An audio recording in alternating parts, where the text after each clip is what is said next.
Hi, my name is Irina, and I'm a 27-year-old Romanian from Bucharest. The story I'm going to share with you shows how crazy life can be. From a young age, I had a huge crush on my best friend Chris, who was 5 years older than me.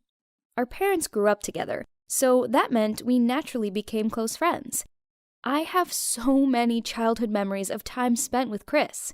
My favorite one was from when I was about 6 years old. For some reason, I was really upset, so Chris took a flashlight and shined it on the wall, then did a shadow puppet story for me using his hands.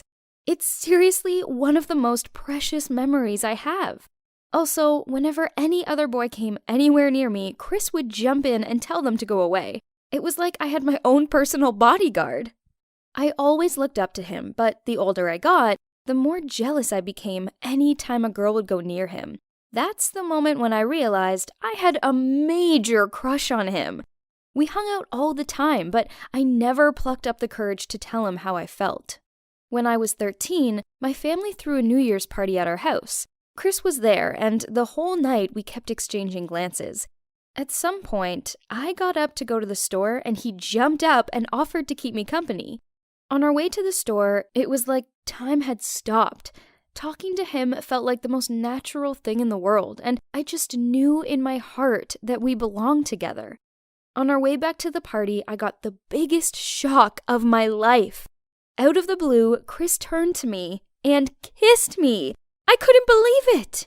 Then he told me he'd always had a crush on me, but the 5-year age gap scared him too much, so he had never told me about it.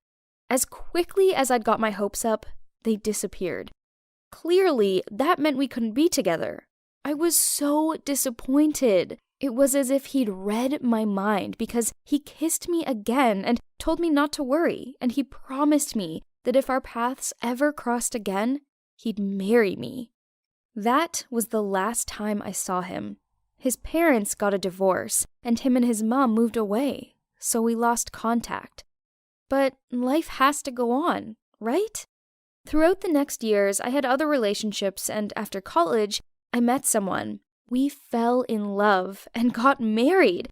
It all moved quite fast, and right after our wedding, we moved to Italy. But that's when things went downhill. Back when we were in Romania, we spent a lot of time with our friends and had different schedules, so I'd only see my husband in the evenings. But in Italy, we were together all the time. Suddenly, we had no friends, only each other. And the more time we spent together, the more we realized how little we actually had in common. My husband felt like a stranger to me. We almost never kissed.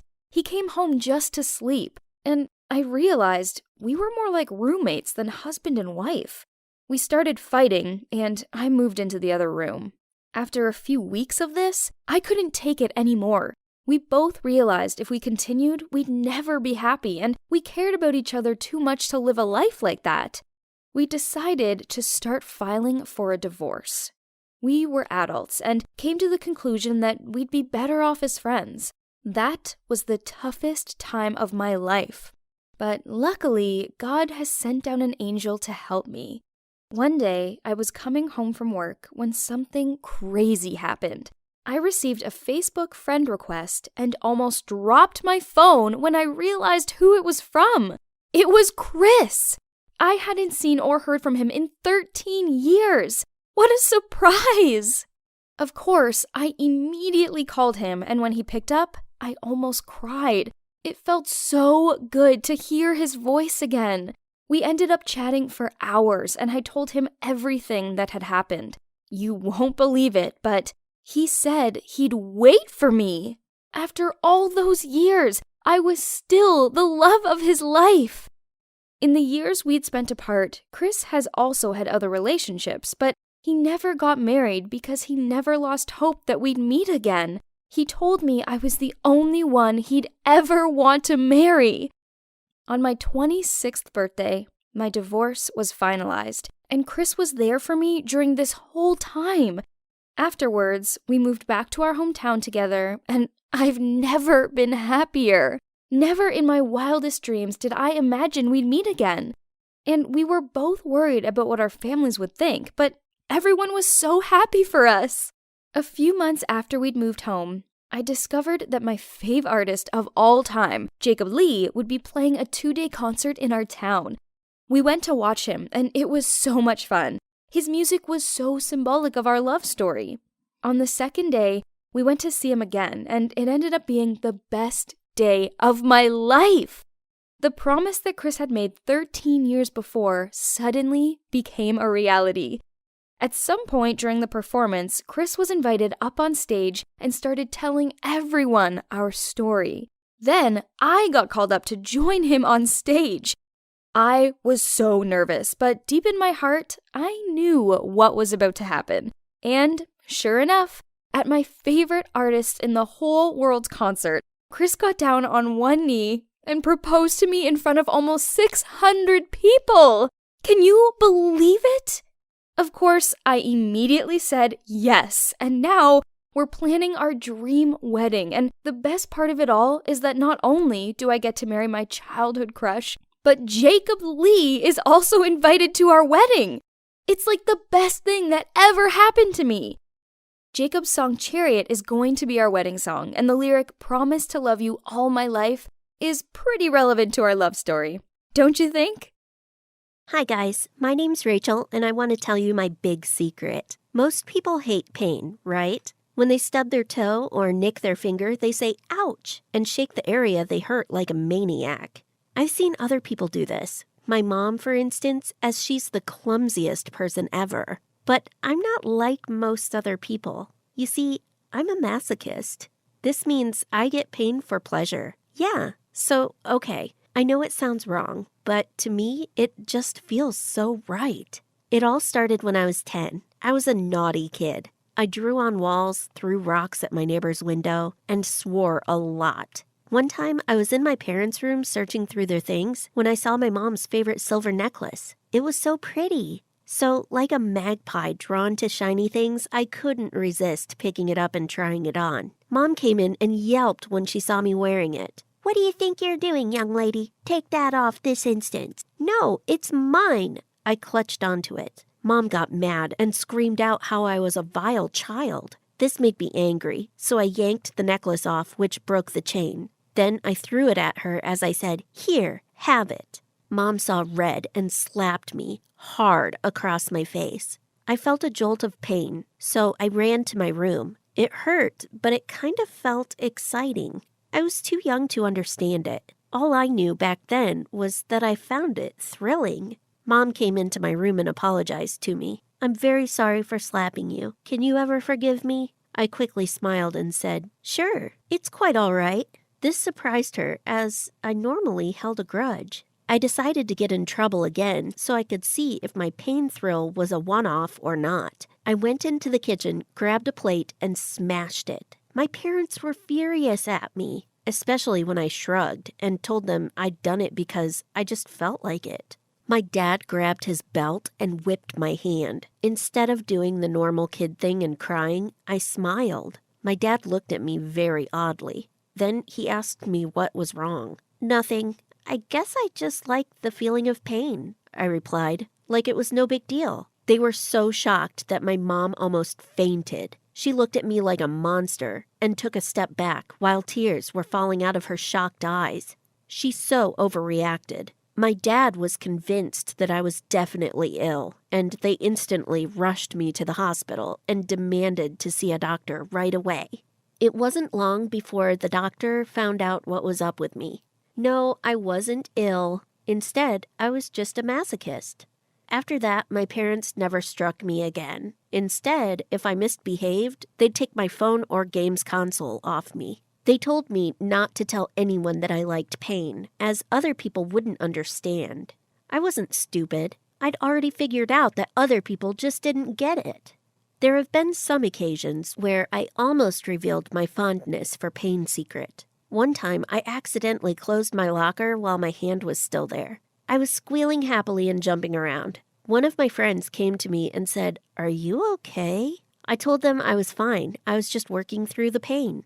Then, one time in the school canteen, I had a run-in with this girl named Brittany who thought she was amazing because she was a cheerleader, when she was just a mean girl who sucked at the cheer routines. She came up to me and started calling me bad names. I didn't care, as I get so excited when people roast me, but I pretended to get mad and I threw chocolate pudding at her cheerleader outfit. She flipped out and lunged at me. She actually put her hands around my throat. "Do it harder," I coughed out to her. She stopped and told me I was crazy. Then she stormed off. The other kids were looking on in confusion. Then my one friend asked me if I was okay. I rubbed my eyes to make them look red, and I acted like I was upset. Things changed when I met Stanley. He works in my local coffee shop. One day I was about to order my usual, but he'd already made it up for me, as well as my drink. He also passed me a napkin with his number on it. We started talking, and a few weeks after that, we became official boyfriend and girlfriend. I was so excited, as well as being worried. Stanley didn't know about my love of pain, and I didn't know how to tell him, as I didn't want to freak him out. One time I was around him, and I accidentally knocked over my glass of wine and cut my hand. I didn't flinch or wince, or anything. Instead, I just smiled. My behavior confused Stanley. As he cleaned up my hand, I knew I had to tell him my secret. Stanley, you should probably know that I'm a masochist, which means I get a kick out of feeling pain." His jaw was wide open. I knew I shouldn't have said that.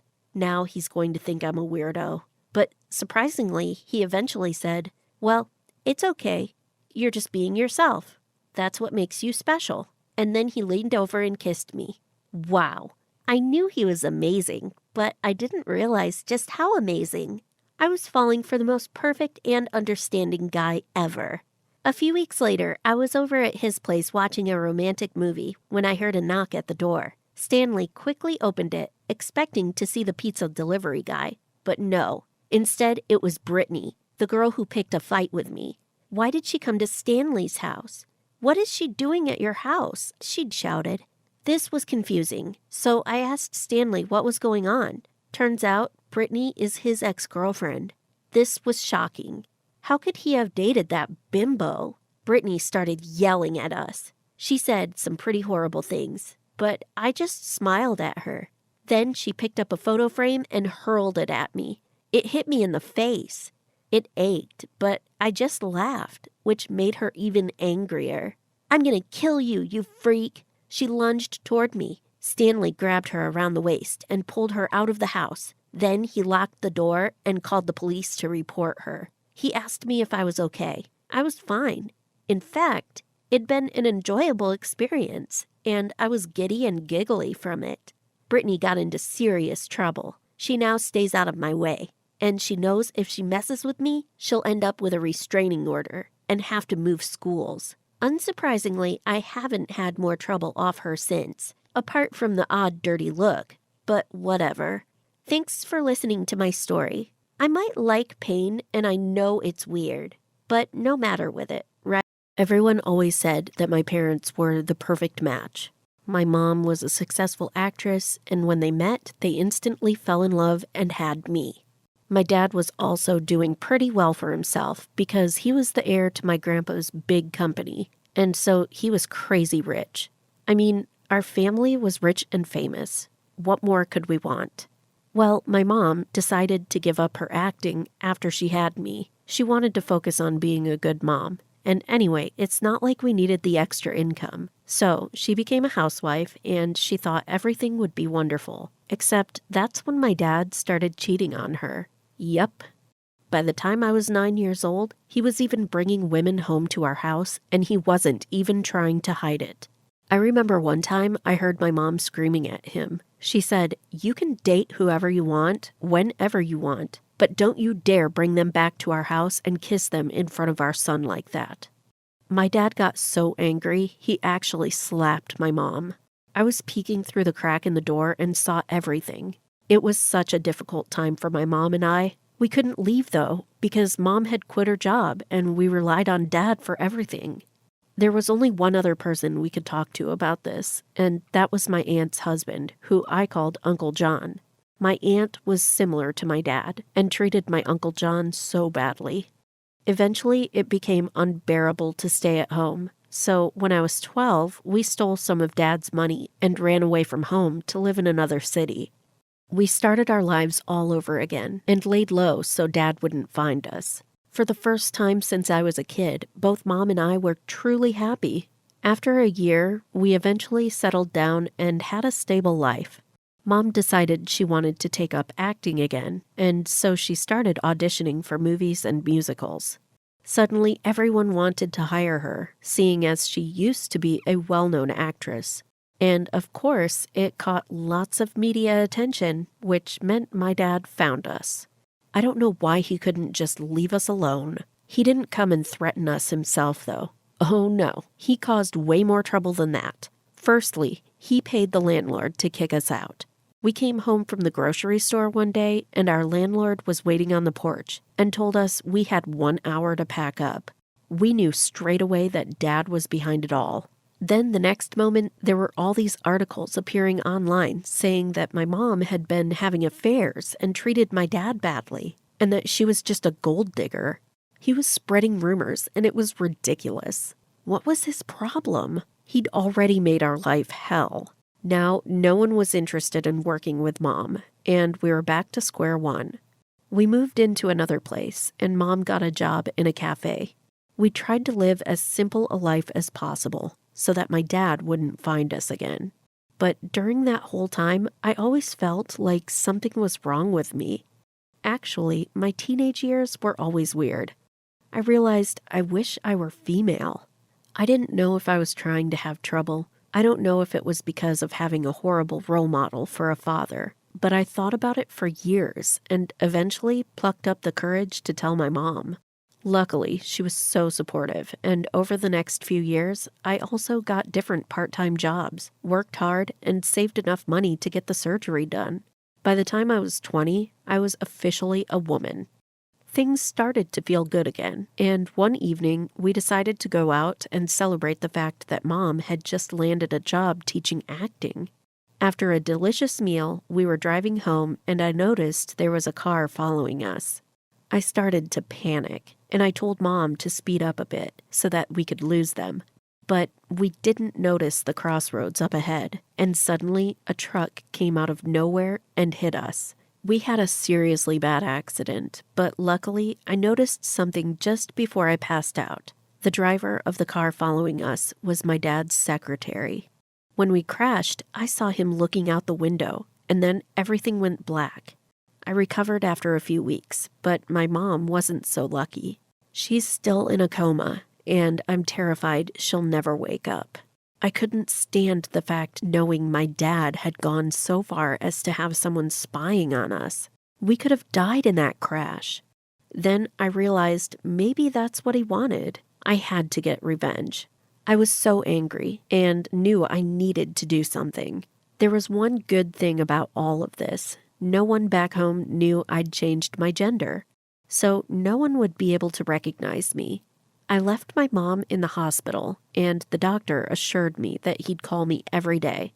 I told him I'd be back soon. I just had something to take care of first. I moved back to our old town and managed to get a job as a maid at Dad's house. He didn't hire me. It was his latest girlfriend that did. He didn't care about anything at home anyway, just like how he always was. I started to watch him carefully, sneaked into his office when I could, pretended to clean furniture to find the secret drawer where he kept his documents. Ever since I was young, I always knew there was something fishy about how he ran the company. His business was no fair and square, and I had to expose him. I just needed time to figure out the best way to do it. But it was crazy. He didn't even recognize me at all. I mean, obviously I was a woman now, but still. While I worked there, I bumped into Uncle John again. He often came over to the house as he was now working with my dad. We talked a lot, but of course he didn't know I was his nephew. I couldn't believe that my aunt was still treating him badly. I also felt sorry for him, and the more we hung out, the more I started to develop feelings for him. I know it's wrong. I mean, technically, he's my uncle, but I really think I love him, and he seems to like me too. I don't know what to do. My mom is still in a coma, but I came here to get revenge.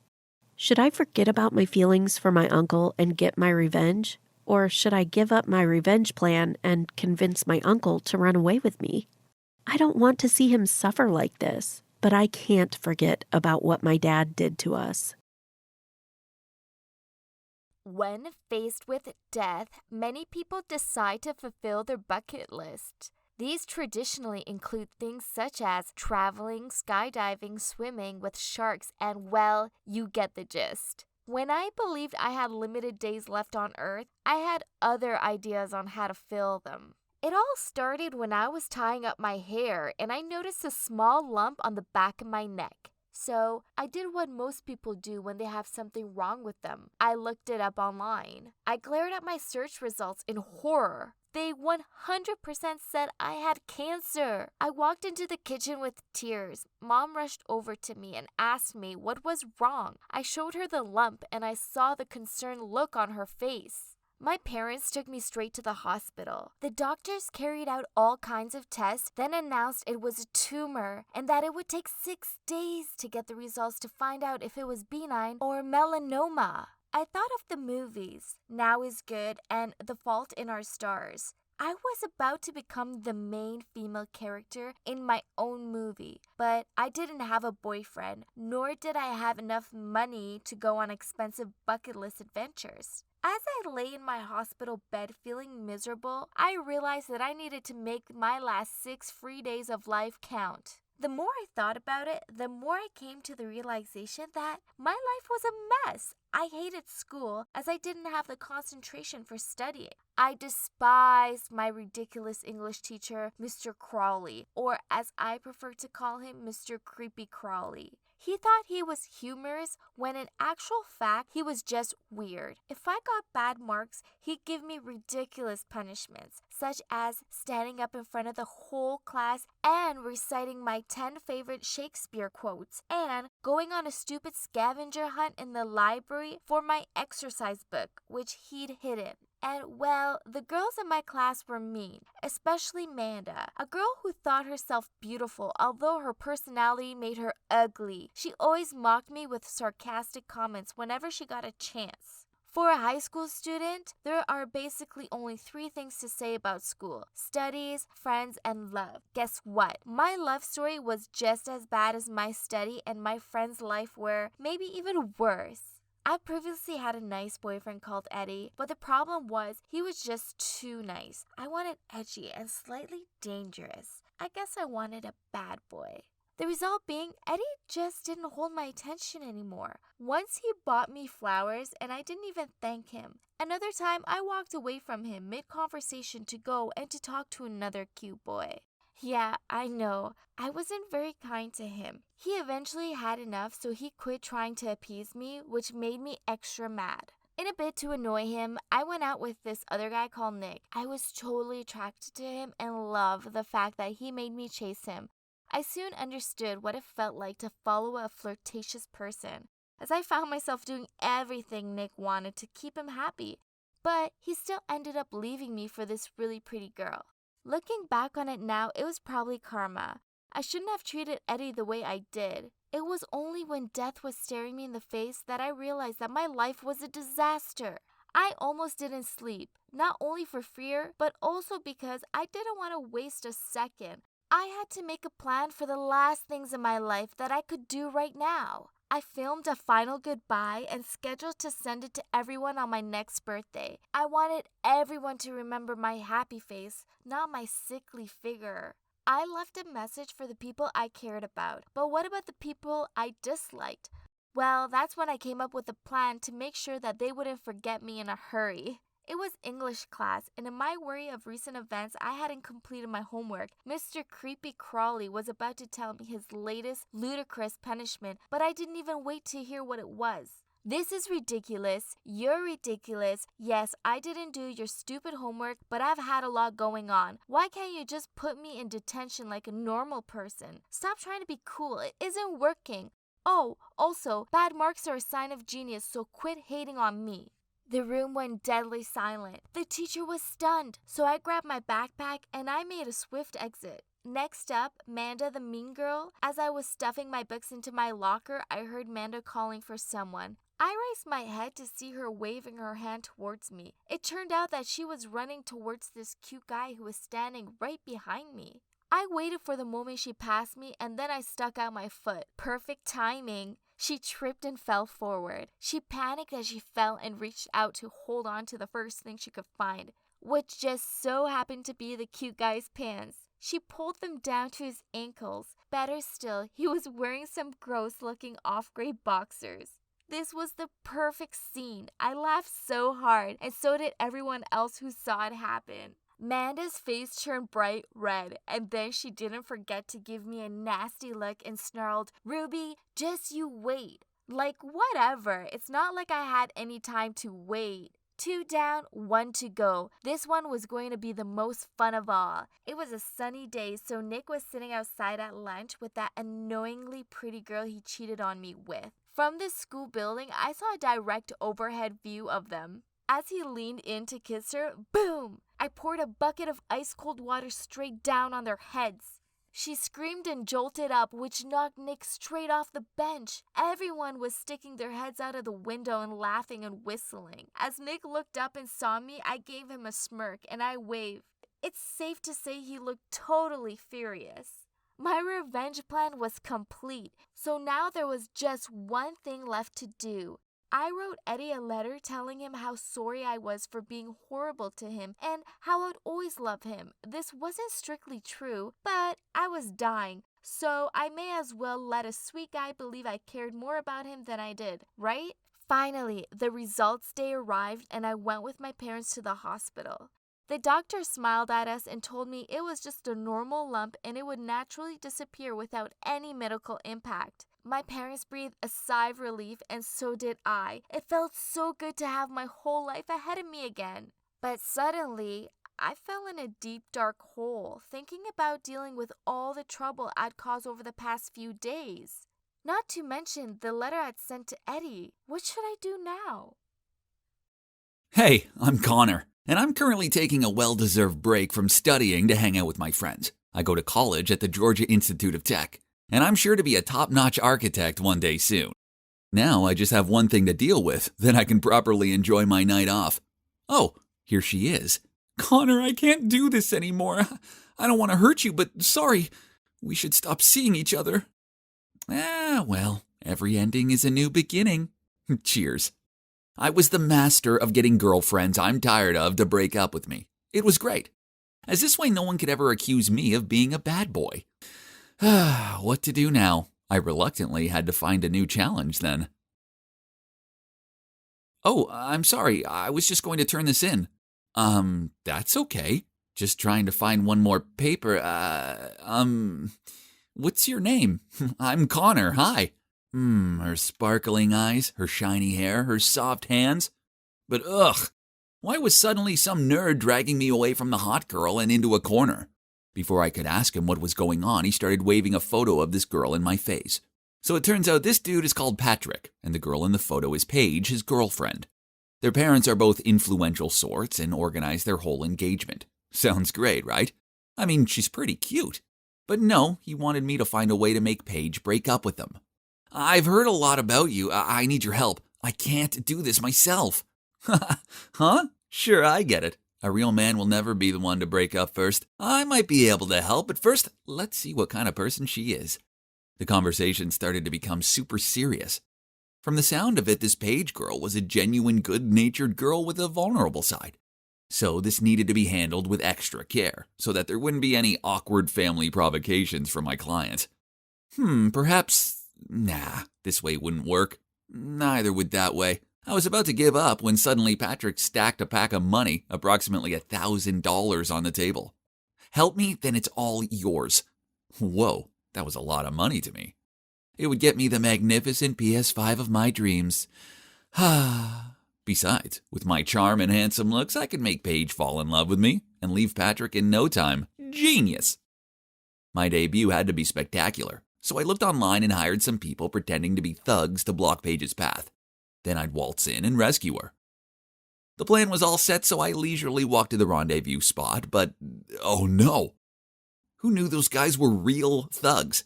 They threatened us, asked us to hand over all our belongings, then forced us to go to some abandoned warehouse. Oh my God! The $1,000 was so not worth losing my life for. Yes, I was somewhat afraid, but my flirtatious instinct kicked in, and I turned to Paige and started talking to her. Oh man, she's super sweet. And I noticed that when she talks about something that interests her, she crinkles her nose.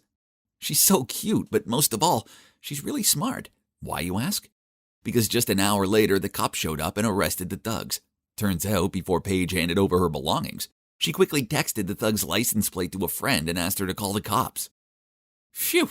And, luckily for me, thanks to this destiny meeting, I got a little more information about her and learned that Paige was planning to learn Spanish to major in tourism there. But there's one more important thing.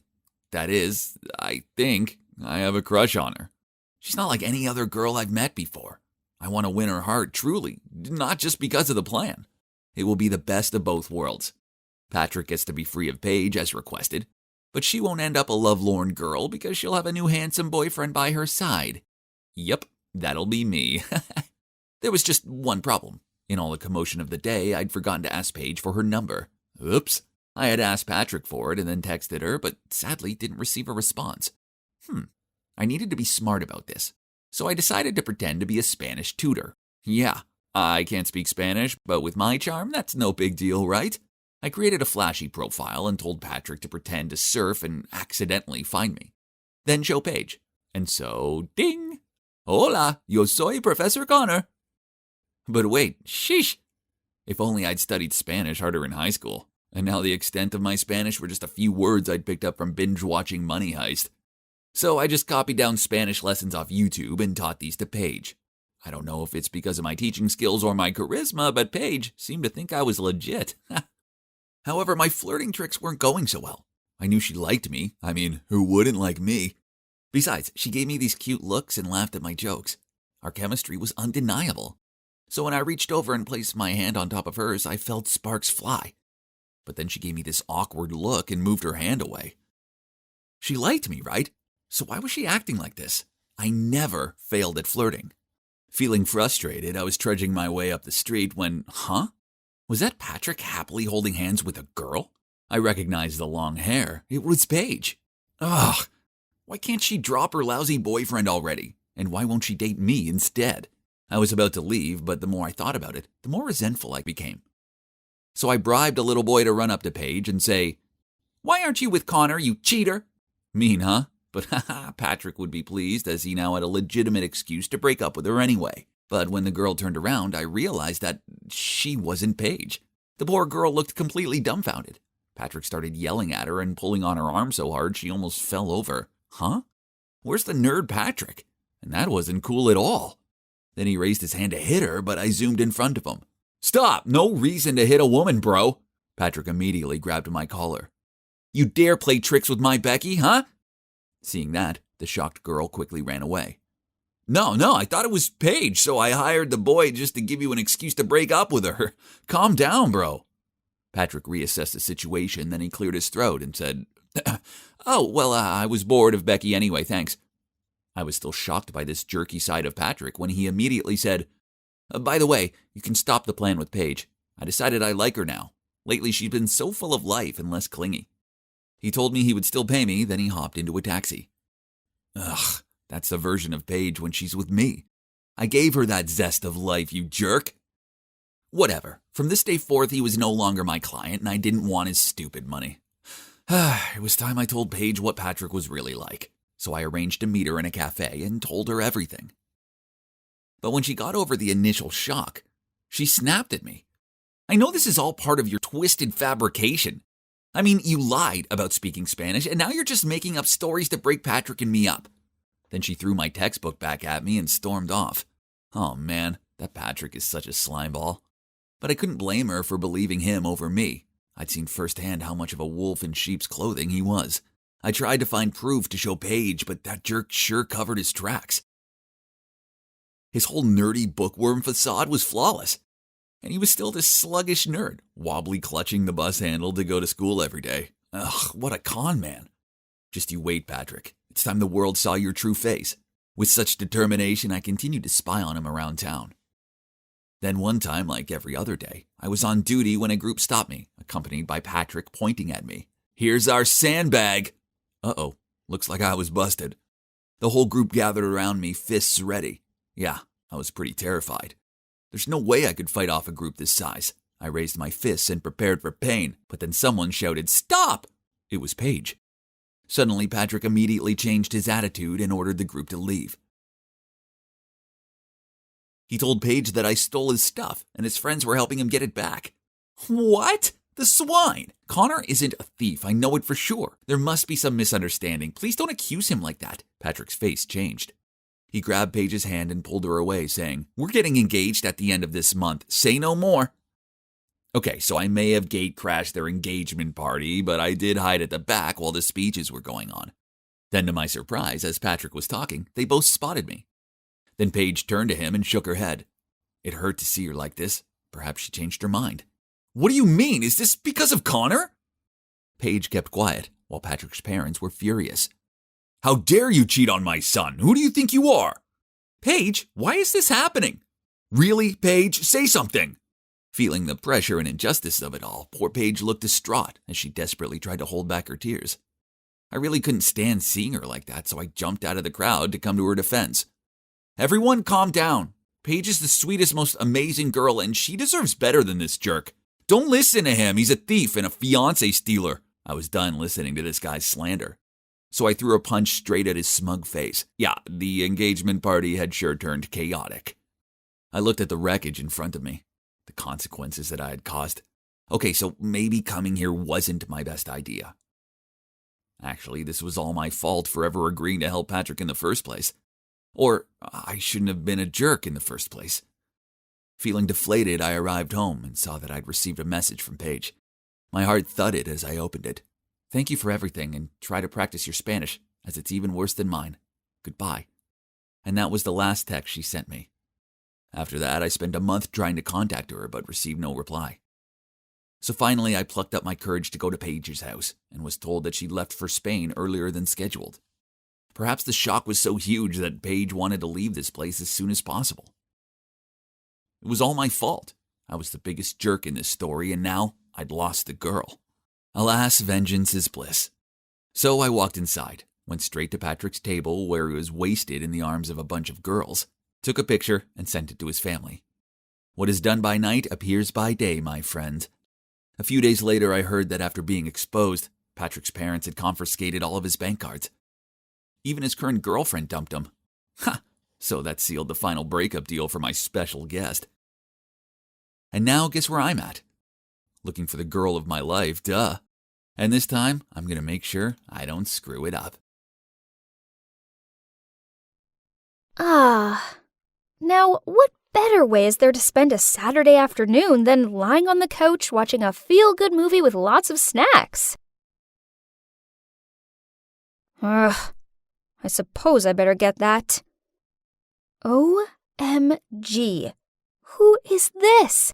He's the most gorgeous boy I've ever seen in my life. I stared at him in open-mouthed amazement, but then I saw him gazing back at me and realized I needed to say something.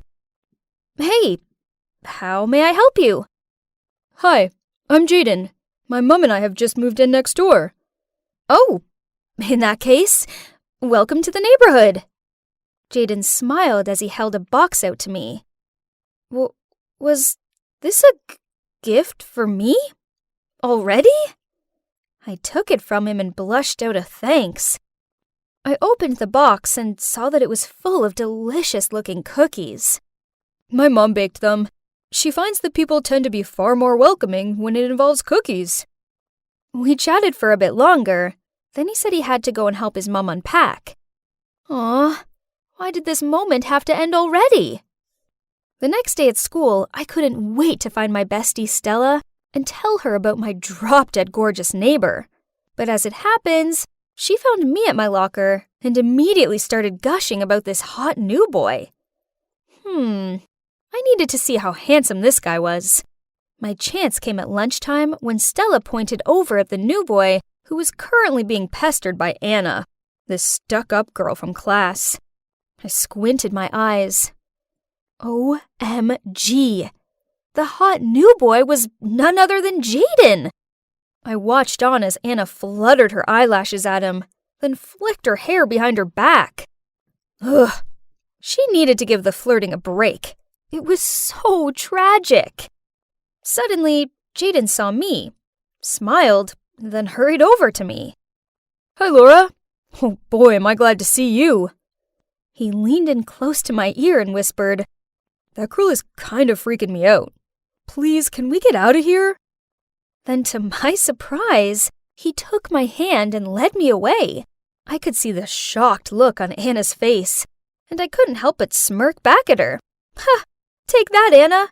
He's holding my hand, not yours. Then after school, Jaden and I walked home together. Turns out, as well as being the hottest guy on the planet, he was also really sweet and funny. Back home, I saw Jaden's mom, Cynthia, watering her window box. On seeing us, she waved us over, then insisted on inviting me inside for homemade lemonade. We all got on so well. Looks like I'm going to have a boyfriend soon, one whose mom loves me. From then onward, Jaden and I hung out lots. We had lunch together, we went to the library together, and always walked home together. I was pretty sure the girls at school were super jealous, especially Anna. One day during PE, the teacher told us we were playing dodgeball and assorted us into 2 teams. Anna, who was on the opposite side, wouldn't quit aiming at me. I tried my best to dodge her throws, but bang! She got me! Now, listen to me. Guys like Jaden don't like ordinary girls like you. He's mine, so quit chasing him. Furious, I yelled, I'm not chasing him. He's already my boyfriend. Actually not. Yet I was pretty sure Jaden liked me too. Just you wait. He'll soon tire of you and come running to me. Ugh! Anna was so annoying. I needed to get my frustrations off my chest, so I ranted to Stella about her. Forget Anna. No one likes her anyway. As for Jaden, it's obvious he likes you. He's just new here and probably feels too shy to ask you out. Yeah, you're probably right. He must just be shy. But, I know Anna won't quit chasing him. Then you should make your relationship with Jaden official. Stella had a point. If Jaden was too shy to ask me out, then maybe I should take the initiative. Then Anna would have no choice but to back off. Ha! Tonight was the night. So I texted Jaden, I need your help with something. Let's meet at 8 p.m. by the slide in the park. But then he messaged back saying he couldn't meet tonight as he had to help his mom with something. Right that moment, my dad arrived home earlier than usual and announced that he was taking me and my sister Megan out for dinner. Ooh, this restaurant looked nice. I walked in alongside Megan and... Huh? What were Jaden and his mom doing here? Then my dad walked over to Cynthia, kissed her on the cheek, and said, Hello, honey. Jaden and I shared astonished looks. Then we peered at the adults for an explanation. Laura, Megan, this is Ms. Green, the lady I told you about. What? I mean, I knew Dad was dating a woman named Ms. Green, but I had no idea she was Jaden's mom. Then, before we knew what was happening, Dad got down on one knee and pulled out this diamond ring, then asked her to marry him. And you know what? She said yes! Oh, no. No. They can't marry, 'cause then Jaden will be my brother. Megan looked delighted and hugged them both, while I stared at Jaden in bewilderment. Don't get me wrong, I really want my dad to be happy, but why her? And what about me and Jaden? After that, Cynthia seemed to always be at our house, baking cakes, humming while she dusted and cleaned up, and exchanging gooey looks with my dad. Ew. Then one day, she insisted that Megan and I went wedding dress shopping with her.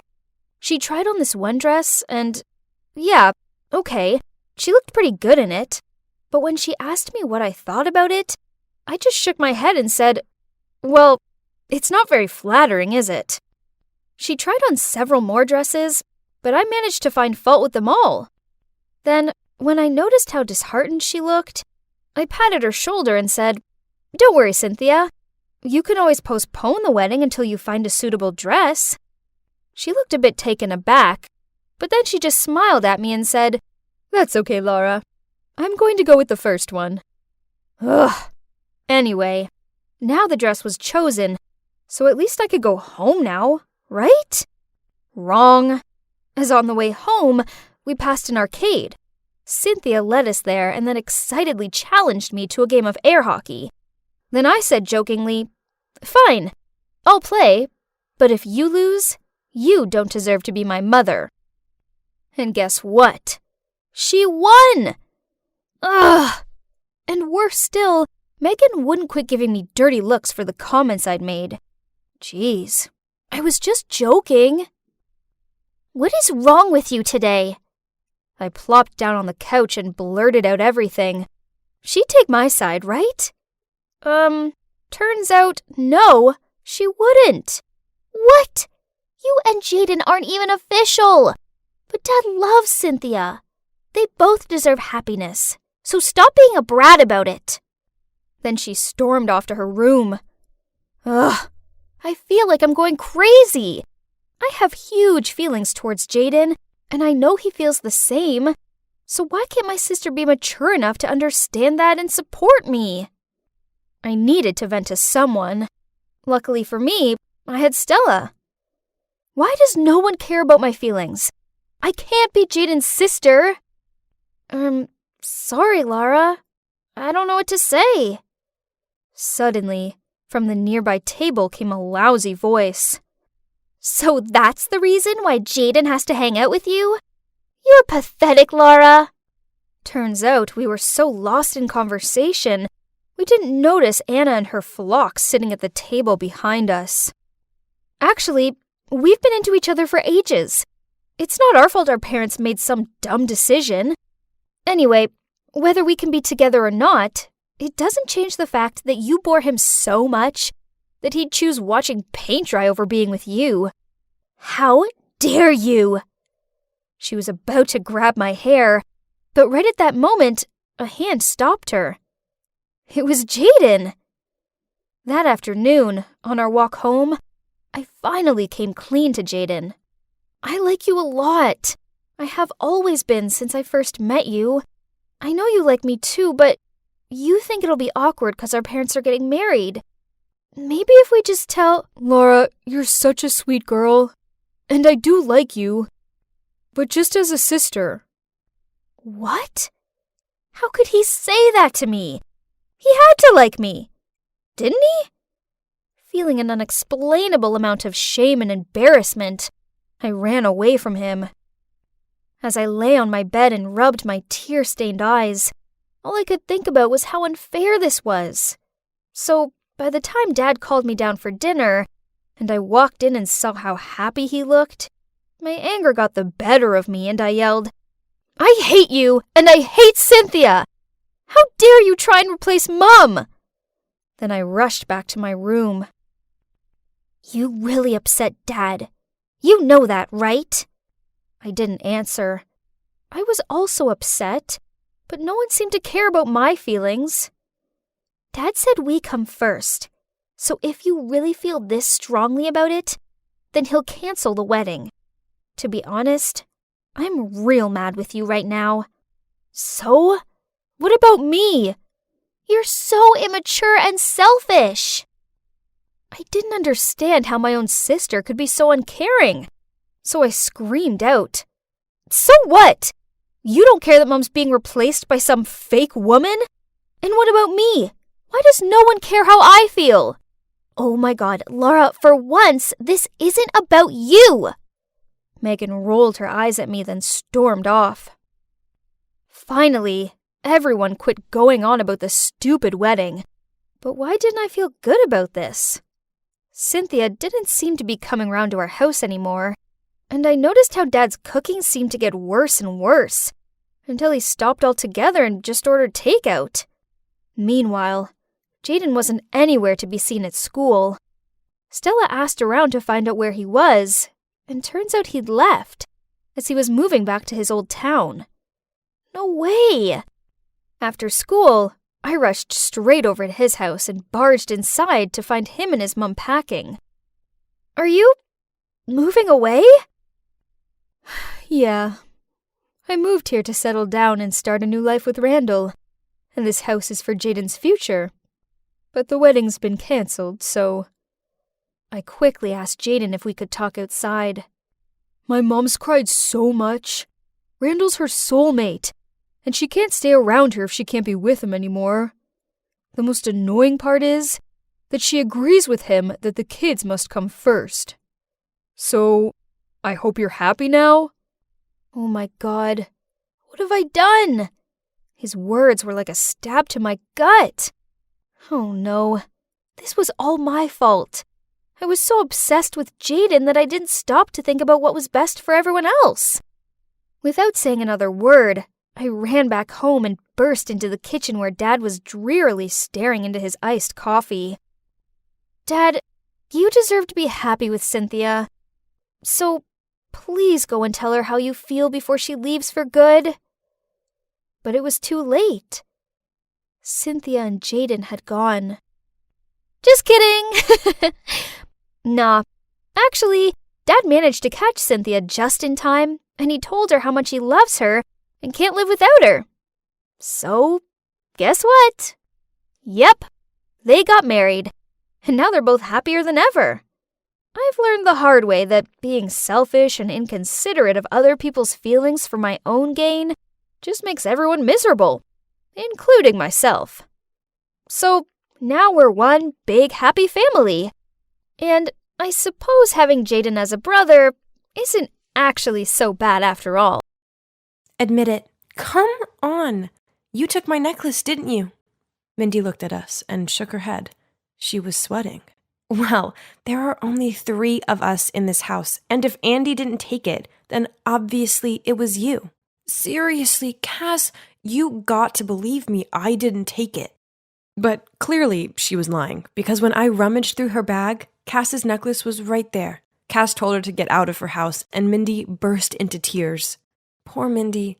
I really wanted to stop Cass, but she seriously hates people touching her stuff, so I just kept quiet. You see, Cass and I are pretty much joint at the hip. We've always lived in the same neighborhood, so we grew up together and shared everything. Well, almost everything. Except one little secret that would probably ruin our friendship forever if she found out about it. Auntie, what are you doing? I started to stammer. This is so cute. Honestly, I'm so upset about Mindy. I can't believe she'd do something like that. I smiled, not knowing what to say. I mean, it was me who'd exposed her. Suddenly, I felt so guilty. Right at that moment, we got to the checkout. Cass took everything out of the cart to give to the cashier. Hang on, she exclaimed. What is this? This item has the barcode ripped off. The cashier made a fuss for a while and even called the manager. Cass and I stood there for ages trying to figure out what was going on. Cass even started crying, thinking she'd be accused of shoplifting. After about 30 minutes, the store manager came and told us we could leave. They kept the items that had no barcodes and sent us on our way.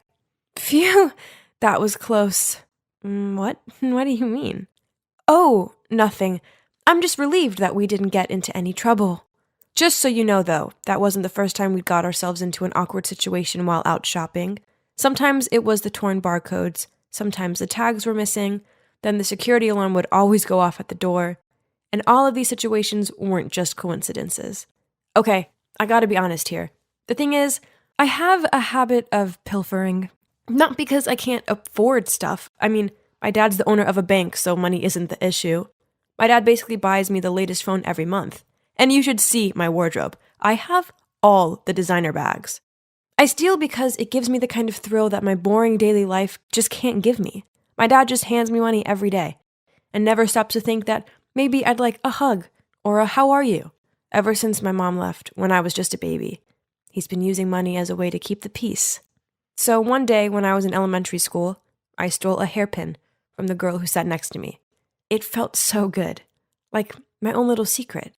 I loved the drama that came with it, and the fact that no one ever suspected me because I was such a rich little girl. After the hairpin, I got addicted to stealing little things and couldn't stop. It felt like the only thing I could control in my life, and so I kept on doing it. And here I am now, still getting a buzz from it every single time. And yep, you've guessed it. The one who took the necklace at Cass's sleepover was none other than me, of course. But at that time, because I was so scared, I slipped the necklace into Mindy's bag and pretended to find it there. I was deep in thought when suddenly Alex's scream startled me. Guys, I've lost my unicorn pen. You know, the pen that glows? The whole class was suddenly in uproar. Some friends were trying to look for it. Meanwhile, Alex was walking straight towards me. Andrea must have taken it. This morning when I took out the pen, me and her were the only ones in here. I looked up at Alex, my heart pounding in my chest. This is it. I'm so done this time. Then I suddenly looked over at Scott Parker, the cute boy who just transferred to our class. Oh no, I couldn't give him a bad impression of me. I had to quickly think of a way out of this. You waited until I went to the bathroom to take it, didn't you? Alex, I'd never do such a thing. Besides, I have loads of nice pens. In fact, you can have one if you'd like.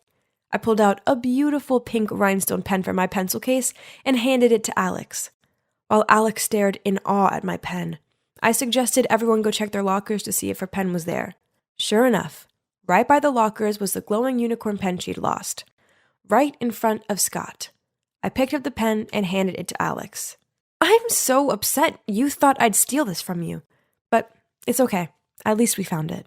Alex blushed and apologized to me. Our other friends also blamed Alex for not looking for it carefully enough and for jumping to conclusions about me. Next time, don't be so silly. Andrea's a good person. Besides, her family is so wealthy. Why would she need to steal a pen from you? I just smiled and walked away. Suddenly, a voice called out from behind me. It was Scott. He looked at me and said, "Wow, that was totally dramatic. I'm Scott, by the way. You're Andrea, right? Sorry if this is a bit forward, but here's my number." Excuse me? Am I dreaming? Of course, I texted him as soon as I got home. He said he was so impressed with how I'd handled being blamed for the whole thing. Soon we were chatting every day, and eventually he asked me to be his girlfriend. I was so happy. But there was just one small problem. Ever since we'd started dating, I felt really ashamed about my bad habit of stealing things. I was determined to give it up, but it wasn't going to be easy. One day, Scott came to pick me up and asked if I wanted to go to the bookstore. A bookstore? No, I don't want to go there. Can we go somewhere else? Please? Seeing me panic like that, Scott looked puzzled. Then he suggested we go to his place to watch a movie, which I was fine with. Hopefully there would be no temptations for stealing there. A middle-aged woman opened the door for us at Scott's place. "Oh, this is Sandra, our maid." "Hi, Sandra. I'm Andrea." But instead of saying hi back, Sandra just stared at me in a seriously creepy way. It actually sent shivers down my spine. After watching the movie, Scott and his mom invited me to stay for dinner. Scott's mother, Mrs. Doris Parker, was really sweet, and we had some interesting chats. While waiting for dessert, I got up to go to the bathroom. But as I stepped out there, I almost bumped into Sandra. She was just standing there staring at me again. Sorry." She didn't say anything, but just kept staring at me in this weird way. Oh my gosh, why was she looking at me like that? The next morning at school, Scott told me his mother had just lost a valuable ring. She had a jewelry tray next to the bathroom sink, and after washing her hands, she'd forgotten to put her ring on. After dinner, the ring was no longer there. I comforted Scott, then made an excuse to go to the ladies' room. I needed to seriously think about this. Honestly, I'd tried my best to not get the urge to steal at Scott's place. But when I'd seen Doris's beautiful ring, No, I had to find a way to return it. No one could find out about this, and I had sworn to myself that I would never let this happen again. Hello, Huh? Where's Sandra? Oh, she was fired. Mrs. Parker said Sandra had stolen her jewelry. Anyway, may I help you? Oh, no. I had to return this ring immediately. Poor Sandra. Scott came down for me and said he'd make dinner. I glanced through the window to find Doris was having tea in the garden. This was my chance. I snuck up to her room, quietly tiptoed in, and headed towards her jewelry box. Suddenly, the light came on. Tell me, what on earth are you doing here? I quickly turned around, dropping the ring to the floor. Mindy? Why are you here? I'm Scott's cousin. So it was you who stole the ring. I can't believe my cousin is dating you. Hearing the noise, Scott and his mom ran upstairs while I was still dumbfounded and speechless. It was you who stole Cass's necklace too, wasn't it? She won't even speak to me because of you. I'm so sorry. I know it's not okay, but I couldn't stop myself. I've been feeling so guilty, so that's why I'm returning it. I was still kneeling on the ground when a hand reached out to me and helped me stand up. I'll handle this. Come on, let's have a chat outside, shall we? Turns out Mrs. Parker is a therapist. She could see I had a problem and offered to help me. I told her how guilty I'd been feeling about Sandra getting fired and asked Doris if she could call her for me so I could apologize. 30 minutes later, Sandra arrived. As soon as Doris saw her, she apologized and offered her the job back. But no, ma'am. I was the one who stole it, and I deserve to be punished. I'm sorry, Sandra, I've already confessed to Mrs. Parker that I stole the ring. I didn't mean to get you fired. I just couldn't help it. You didn't do anything wrong. It was me? I was greedy? She is innocent. What on earth is going on? Obviously, I was the thief, so why was she defending me? Why are you doing this? Do we know each other, Sandra? And that's when the truth came pouring out. Sandra was my mom. Yeah, I don't know how this is possible either. So according to her words, she'd had a huge fight with my dad when I was a baby, and she'd fled to another city where she found a job working for Scott's family. When they moved to Seattle, she came with them. Even though she was nervous about returning back to where me and my dad were, she'd carried so much guilt about leaving us, and never in a million years did she expect to bump into me at Scott's house. I was so shocked I couldn't even speak. I'd imagined this moment my whole life, and now, here I was, standing face to face with her, and she'd even taken the blame for me. I couldn't believe it. Mom, I'm so sorry that I stole the ring. I can't believe you're really here. Sweetie, you don't need to apologize. I'm the one who will be apologizing for the rest of my life. Abandoning my daughter like that. What kind of mom am I? How will you ever forgive me? We stood there, hugging for what felt like forever, and I knew in that moment that I'd never steal again. Doris diagnosed me as having kleptomania due to a lack of love from my mom. But now that my mom was back, I had no reason to seek out those thrills from stealing. I had everything I needed right here. There were a few moments where I almost stole again, but Doris told me to call my mom as soon as I felt the urge, and when my mom picked up the phone and I heard her voice, the urge faded, and I felt so much better. Scott and Cass and Mindy forgave me after Doris sat them all down and explained more about my addiction and where it stemmed from. Now, Scott and I are still together, and I see my mom every day at Scott's place. My dad hasn't forgiven my mom for leaving yet, but baby steps. Finally, I feel like everything is complete, and my pilfering is a thing of the past. I was taking an interesting-looking book from the bookshelf when suddenly I saw a face peering back at me. Wait a minute. Oh, God! Not him! I quickly hid my face behind a book, but too late. He'd already seen me. Duh. What was I thinking? Now I looked even more pathetic. You must be wondering why I was desperately avoiding this dude. Well, this wasn't just any dude. It was my ex-boyfriend, Owen. Talk about a day ruined. Oh, hi, Owen. I didn't see you there. Are you here by yourself? Oh, no. I'm here with my girlfriend. There she is. Hey, babe. I'm here. I turned around and... Jeez! My day just went from bad to catastrophic. How on earth did they end up together? Yep, I knew that girl. She's Mila, my stepsister. Oh, let me tell you about her.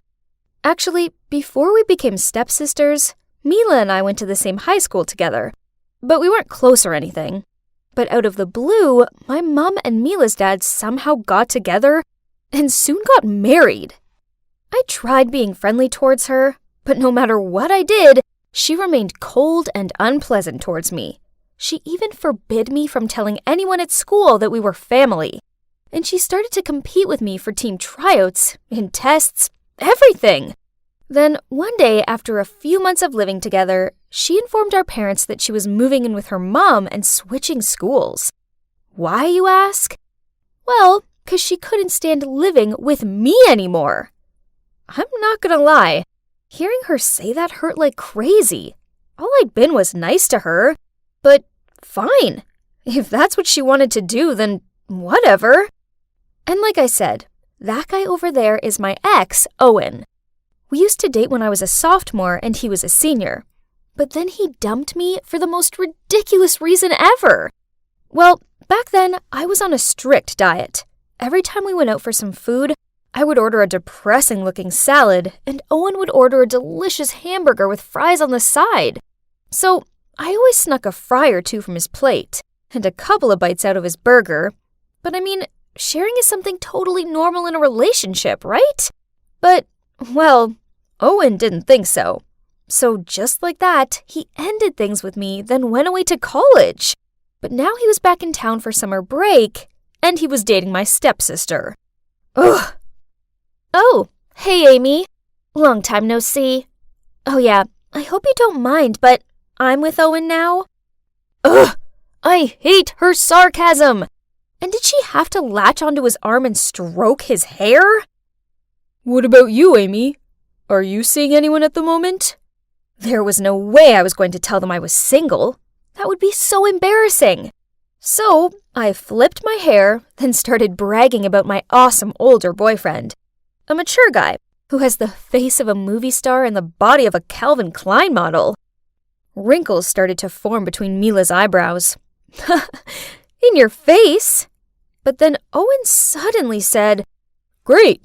How about a double date tomorrow night? What? Great idea, babe! I want to meet the lucky guy who stole my sister's heart. My God, they weren't joking. Ugh! I had no other choice but to agree. Darn it.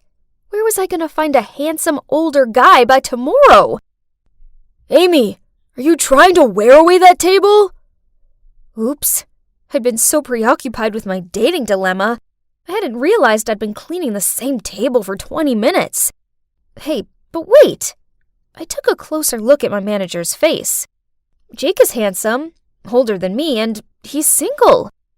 My God, I'd found my fake boyfriend. Now I just needed to persuade him. But he's way too serious to help with this stupid situation. I did know he was on the search for his perfect girlfriend, as I'd overheard him complaining about the disastrous dates he's been on. Cue my perfect plan. After we closed the coffee shop, I volunteered to clean up so I had an excuse to stay late with Jake. Hey Jake, my boyfriend Owen has an intelligent, gorgeous-looking sister who I want to introduce you to. At first he wasn't interested, so I showed him Mila's prettiest picture. Holy moly, that's his sister? Jeez, why so surprised? Mila is not that beautiful. Whatever, at least I had his attention. I asked him if he wanted to go on a double date, and he immediately agreed. Yes, jackpot! So my plan worked. But the only issue was that my fake boyfriend thinks he was on a date with Mila and that I was with Owen, when in reality they were actually both together. But no worries, I could pull this off. Right? So for our double date, we all went bowling. Jake took an instant liking to Mila and tried to impress her with his bowling skills. Me, on the other hand, sucked at bowling and got constantly teased by Owen. So when it was his turn and he misjudged his throw and threw the ball straight in the gutter, I had loads of fun teasing him back. To be honest, I was enjoying hanging out with him. And please, don't get me started with his looks. He's definitely grown more handsome with time. Suddenly, it was my turn again, and Owen was asking me if I wanted him to show me how to throw a bowling ball correctly. I timidly said yes. So he stood behind me, touched my hand, and showed me. Oh my God, my whole body was heating up, and I could feel that Owen was blushing too. Hang on, I think I still have feelings for him. Mila didn't deserve him. He should be with me. Overall, the double date was a big success. Jake didn't suspect a thing. And not only that, but he also helped keep Mila away from Owen so that I had a chance to win him back. But then a few days later, Jake told me that he really liked Mila and asked me if I could set them up on a date, but this time only the two of them. What? He actually liked Mila? Of course, I couldn't set them up. It was impossible, because Mila was with Owen. So, reluctantly, I suggested another double date. He agreed, but this time he insisted that we went out for a romantic dinner. Fine. Everything was okay at first, but then Owen placed his arm around Mila while she fed him some of her mashed potatoes. I glanced over at Jake and saw the dumbfounded look on his face. I needed to separate them quickly, so I asked Mila to come to the bathroom with me. Oh, Owen is such a great guy. He's so thoughtful, and he always treats me like a princess. Ugh, she's so annoying. Well, enjoy him while you can, 'cause he would soon be mine again. When I walked out of the bathroom, Jake ran over to me and dragged me into a corner. Owen and Mila are really strange, don't you think? Are you hiding something from me? What? I would never. They're just close siblings, that's all. Oh, and by the way, I talked to Mila in the bathroom, and she thinks you're a great guy. Of course, that was a big fat lie. If I was Pinocchio, my nose would be as long as an entire baseball bat. But at least Jake was buying it, 'cause he looked so thrilled. We went back to the table and continued this so awkward dinner. Suddenly, Owen and Mila started calling each other Buttercup, Cutie Pie, and other disgusting nicknames. Jake and I just sat there with super awkward faces. Hey, Mila, you and Owen seem to be pretty close. Have you always been this way? Of course. We just can't get enough of each other, can we, sweet stuff? She looked at Owen with dreamy eyes and kissed him on the cheek. Yes, on the freaking cheek! I looked over to Jake and, yep, he looked so horrified, but maybe he hadn't figured out they aren't siblings. Ugh, who am I kidding? Of course he'd figured it out. After the double date, he yelled at me for tricking him. I explained to him that I really like Owen and that I was trying to win him back. What about you? Do you like Mila? Jake silently thought for a minute, then nodded. He really likes Mila a lot. So I suggested that we should team up to break the couple up. And Jake agreed. I told Jake that Mila is into photography and also has professional equipment. So he messaged her asking if she could take photos of the coffee shop for his online page. And Mila said yes. While that was going on, I turned into a complete creep and followed Owen just so I could accidentally bump into him at the bakery. Then we had some croissants and talked about the old days. I thought it would be fun spending a whole day with Owen, but no. On the contrary, it soon began to get boring. Kinda annoying even. Turns out, his personality hadn't changed at all. He kept his food out of biting distance of me and still told the lamest jokes. Listen to this. What do you call a sad coffee? A depresso. Now I regret buying him that coffee. Maybe I should reconsider this. I mean, do I really want this boring guy back? Then he told me he was planning a special surprise for Mila, and he wanted to discuss it with me over dinner at his place. When I was in the kitchen helping him to cook, he suddenly lunged forward and tried to kiss me. Huh? What? I was so startled that I threw some carrots in his face. Oh my god. My plan actually worked and Owen had fallen for me. What about Mila? I thought this whole meeting was about a surprise for her. And that was when Owen came clean to me. He had no surprise planned for Mila. That was just a ruse to get me here. Also, turns out the time we met at the bookstore wasn't by chance. Owen had been stalking me. What? Creep! He also knew that Mila was my stepsister, so he purposely got with her to make me jealous. Amy, it's you that I love. It's always been you. What? Hearing him say that gave me the shivers. Well, now at least one thing's for sure. Any feelings I thought I had for him had 100% evaporated. Letting you go was a big mistake. Please come back to me. Mila means nothing to me. I don't care about her at all. Oh, wow. Owen is a massive jerk. How dare he take advantage of Mila's feelings like that? Ugh, I needed to warn her. But before doing that, I had to give him a piece of my mind. Let me make this clear. I only went on a double date with you guys because I didn't want to lose to Mila. Nothing else. May I remind you that you're the idiot that split up with me? Oh, and your jokes are really lame. And that's it.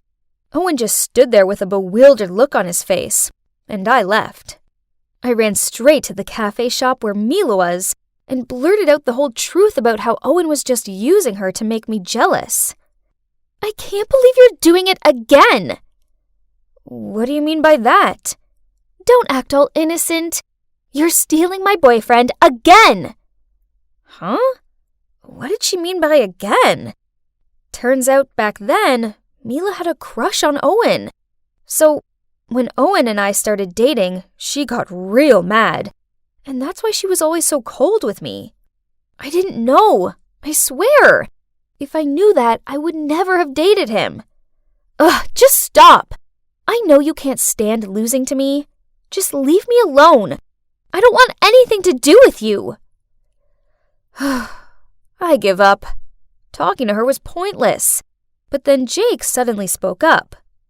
Mila, she's trying to protect you. If she didn't care about you, then she'd just let you be with that jerk. But no, she told you the truth even though she knew you'd probably react like this. Because that's what sisters do. They protect each other. Mila fell quiet for a bit, but then realized Jake was right. So we sat together and had a long, serious talk. There were laughter, tears, and copious amounts of hot chocolates, but in the end, we finally seemed to understand each other. So that was it. After all the drama, Mila and I put aside our feud and made up. At first, Mila was kinda sad about what Owen did to her. Luckily, Jake kept her company, and she soon opened up to him, and their relationship developed.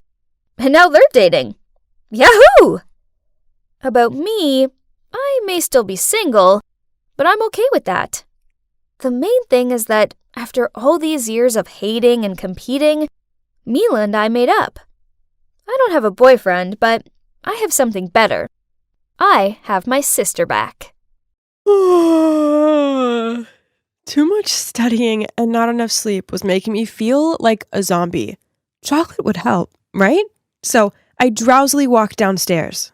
Huh? Why was my whole family there with their suitcases? Are you guys going somewhere? Yes, Colorado for a ski trip. That's awesome!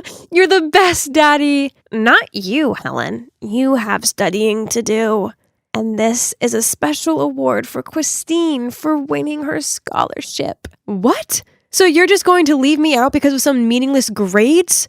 This is so unfair. Ugh! Whatever. I don't even need them to go with me. Shh. Come here. And I'm gonna let you in on a secret. I can go to the ski resort by myself and have way more fun. But how, you ask? It's called lucid dreaming. I first heard about it through the biggest buzz movie, Inception, and realized that I've had experienced the same things before. Since then, I've become an expert at this. So before I go to bed, I just have to write a script saying where I want to go, with whom, what I want to do, and 3, 2, 1. I'm asleep and living my best life.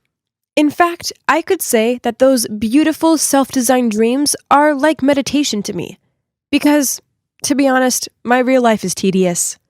No matter how hard I tried, I was no match for my younger half-sister, Christine.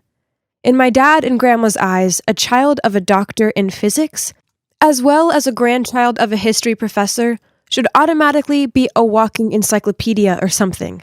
But unfortunately, I didn't excel at the academic side of life. Ugh. They treat Christine like this precious gemstone and me like some boring old rock. Every week usually entails her getting excellent grades or winning some reward, then all of my family lavishing her with gifts and praise, while I'm treated like an outsider in my own family. Ugh! Just thinking about it makes me want to scream. So, they want me to stay home and concentrate on tomorrow's test, huh? Nah, you wish. So, instead, I grabbed my pen and started writing tonight's awesome dream script. Let's see. That's right. The obnoxious Roger dared to heartlessly throw the candy I gave him in the trash, even though he'd been flirting with me.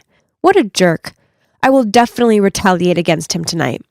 Lying in bed, I closed my eyes and repeated this sentence. I'm going to kick him out of my life. And you won't believe it. In the dream, he kept chasing me like crazy, but I totally blanked him. Helen, wake up. Time's running out. My best friend Gabby kicked my chair and I jolted awake. Oh no, there were only 5 minutes left. I frantically ticked on the paper and hurriedly submitted it to the monitor. Hey, did you not get any sleep or something? Well, I stayed up late writing the script for my dream. It was worth it as I got payback on Roger. What if you get a bad grade? Never mind. I'll be fine when I come home tonight with an A+ dream. But things turned out not to be as simple as I thought. That afternoon when I arrived home, I was about to sneak up to my bedroom to write my next amazing script when someone grabbed my bag strap and pulled me back. It was Grandma and Dad, and both of them seemed to be mad. How long are you going to live like this? Education is important to this family, yet you don't seem to care. Do you realize this week alone your teacher has contacted me 3 times? But Dad, I really don't like those boring subjects. I only like no more drawing or writing your silly stories. You need to focus on your studies, else you'll end up a useless person like... She suddenly stopped, which made me curious. Like who? But neither she nor my dad said anything. They just quietly walked away, leaving me alone. Honestly, I never wanted to disappoint them that much. So this time I was going to try my best to not let them down. Dad! Grandma! Look! I got a B+ in my math test. No one cared what I said. My stepmom cuddled Christine and looked at her with sparkling eyes. My wonderful daughter. I know the top student award is just a piece of cake to you, unlike someone else. Then she turned to me and tutted, Helen, please, you're making a show of yourself. That's embarrassing. My face fell, and I forced back tears. But I tried so hard to get this grade.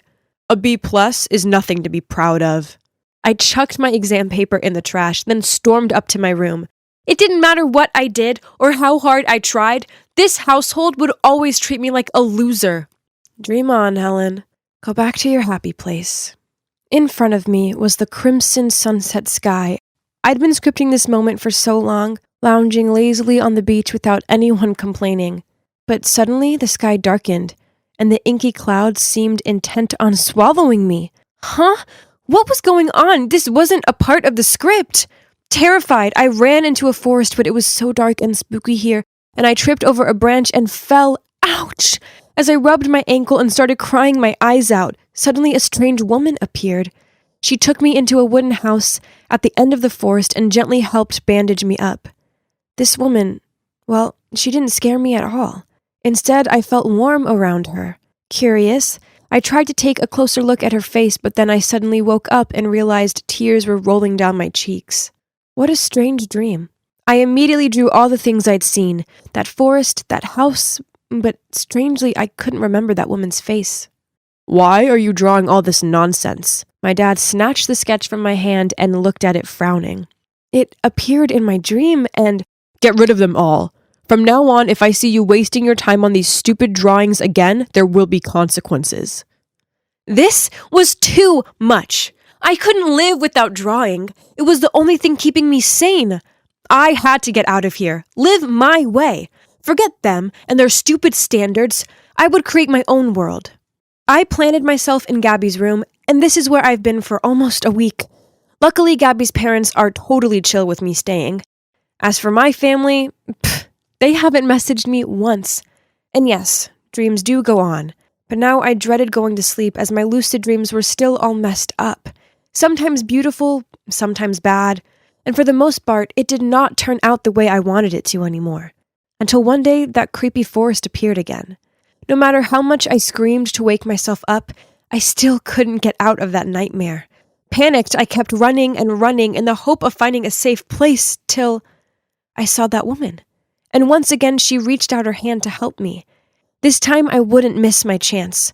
I looked carefully at her face, remembering every detail, and as soon as I woke up, I drew her. Wow, I didn't know you watched this kind of show. Gabby giggled. What show? Look, she's a celebrity. She hosts some TV show that my mom watches sometimes. So, that woman is a real person? If so, I have to find her. I didn't really know what was going on, only that there was something tying me to this woman and I needed to figure this out. Luckily, Gabby has an uncle who works at the studio, and he gave us special passes to meet this host in the flesh. When the cameras stopped filming, she turned and saw me, and her eyes widened in alarm. Helen? Helen, is it really you? Then she rushed over and hugged me. Huh? What did she just say? We didn't know each other, and the weird thing is, this hug didn't feel strange at all. Instead, I felt the same warmth as when she'd taken care of me in my dream. As she loosened her embrace on me and gave me this beaming smile, I said, and you are? Darling, it's me, your mother. That's when I realized something. Of course, she was my mom. Look, we had the same eyes. Needless to say, this was a huge shock. We hugged each other for a long time in tears. Then Mom took me backstage, got me a glass of water, then she told me everything. So after I was born, Mom once got caught up in a cheating scandal. Dad was angry about the damage this would do to his career, so he kicked her out of the house and wouldn't let her see me. A long time later, she found out that Grandma was behind everything, just because she didn't approve of this marriage, so she came up with that plan. But why didn't you ever try to find me when you've always been living this close? Oh, no, sweetie. I've always kept an eye on you. One time, years ago, I saw you playing in the park.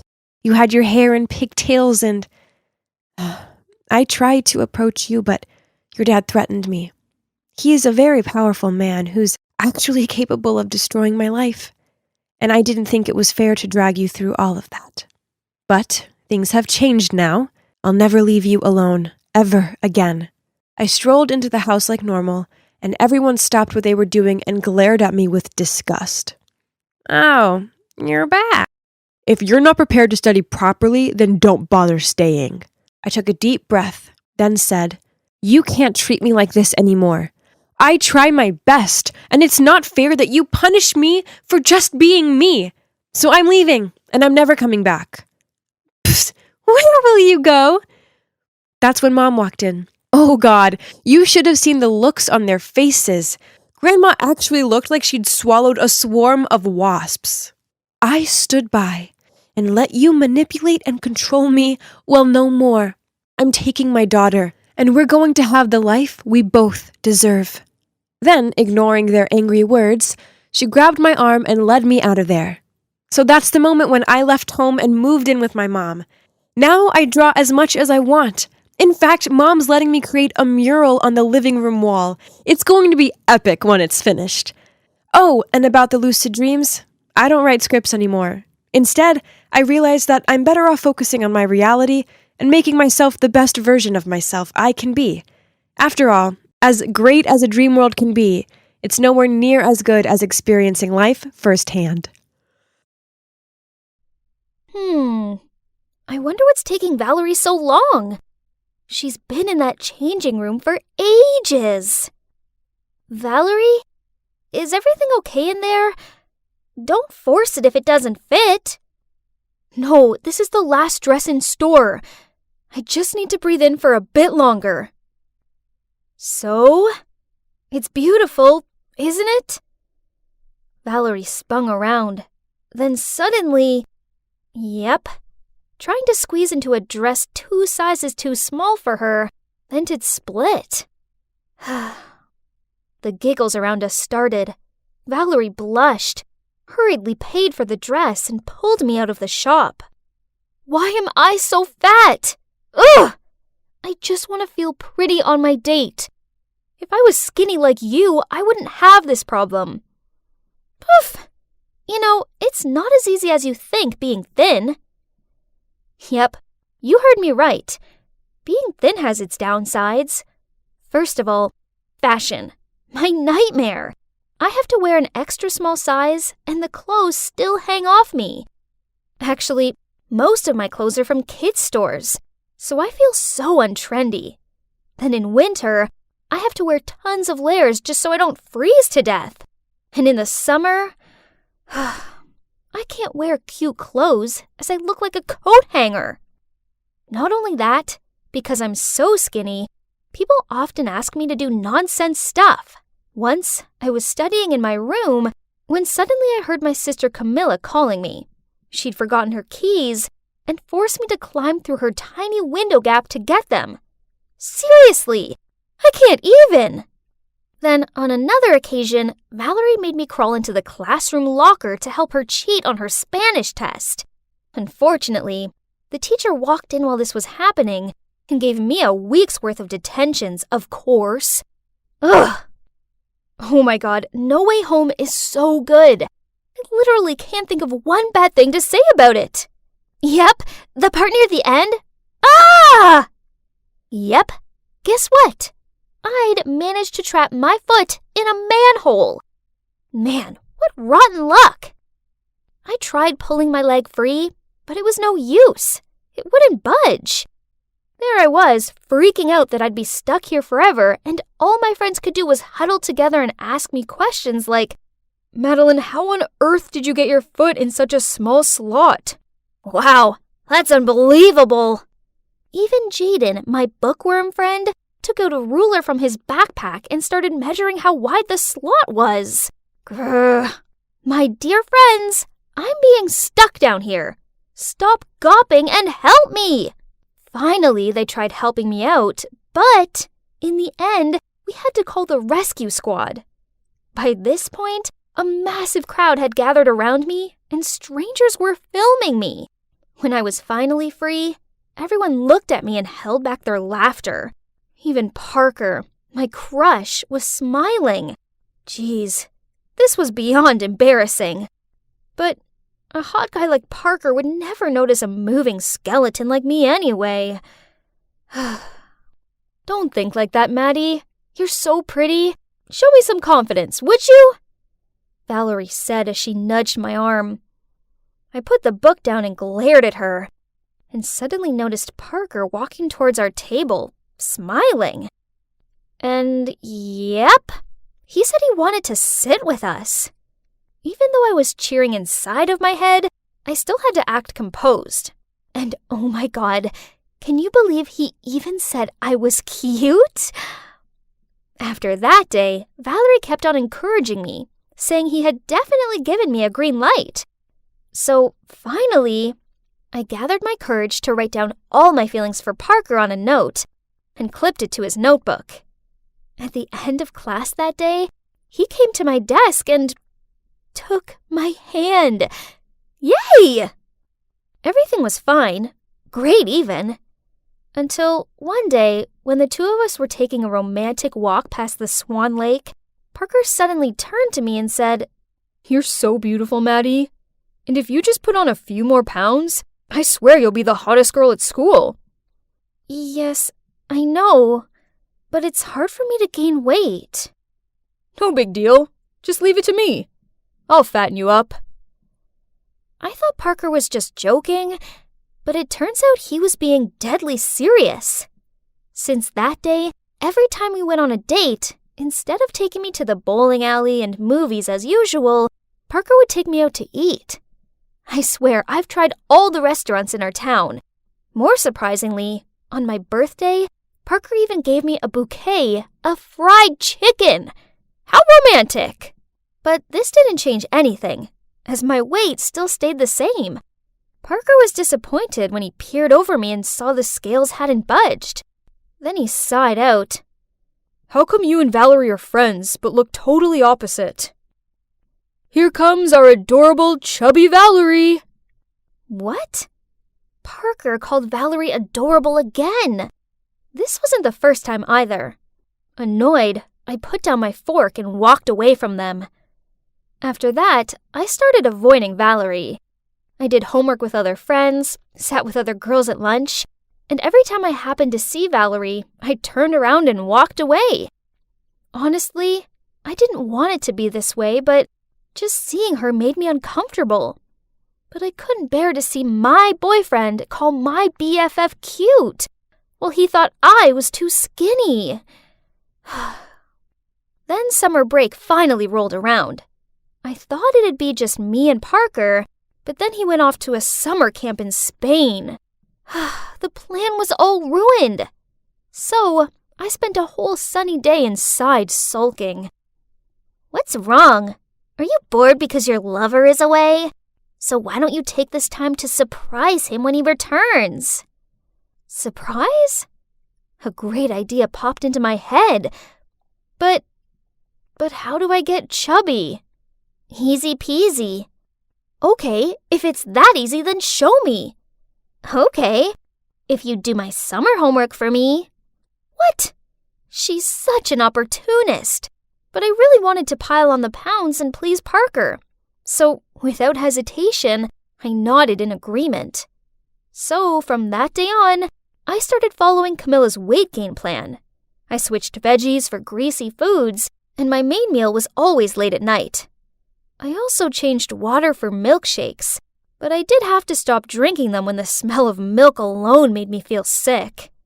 Seeing me eating crazy like that, my parents worriedly said, Madeline, eating healthily is important, else your health will be affected.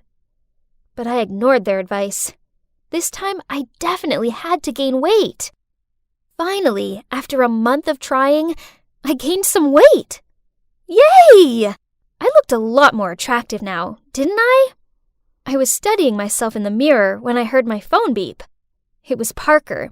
He was coming over tomorrow with a present for me. The next day, I put on this hot dress that I'd never felt confident enough to wear before, and I asked Camilla to help me do my makeup. As soon as I finished, I eagerly waited for Parker in the living room.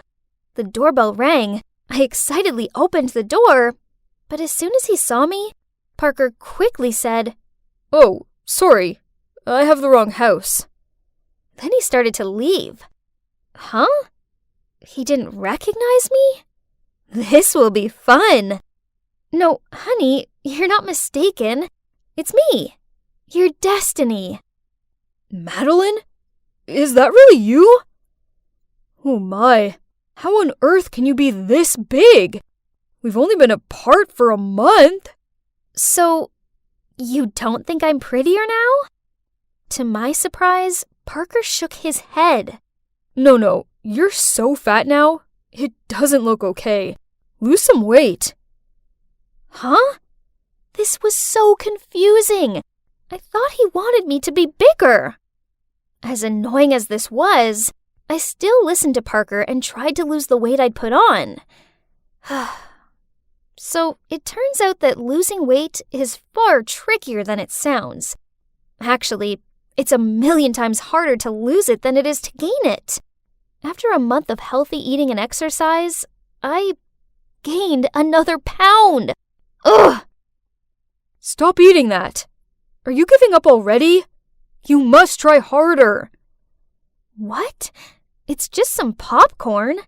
Why does he have to be so rude about this? I'll give you 2 weeks to lose weight. Else we're done. Huh? What did he just say? Done? He was the one who wanted me to gain weight in the first place. Now he was threatening to break up with me if I didn't lose it. How ridiculous. You know what? I don't need 2 weeks.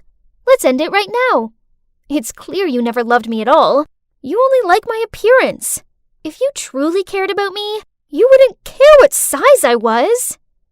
Then I walked off. Ugh, how could I have been so stupid? For the entirety of my relationship with that jerk Parker, I was blindly following him.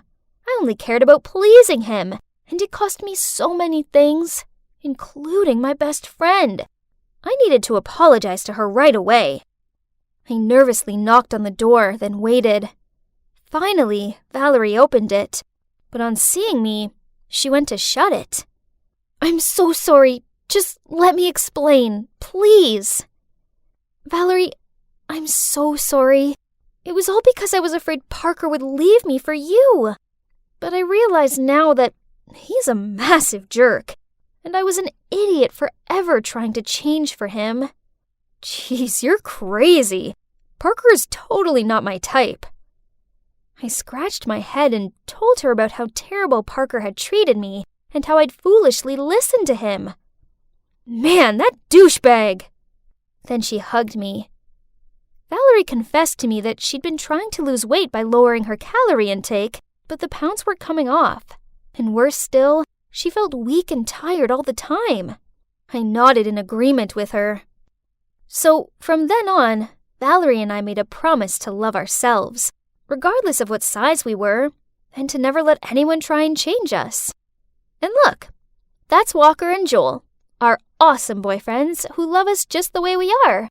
And you know what? It feels so good not caring what other people think. So don't ever let idiots put you down. 'Cause when you allow yourself to just be you, then you can finally realize just how beautiful you truly are.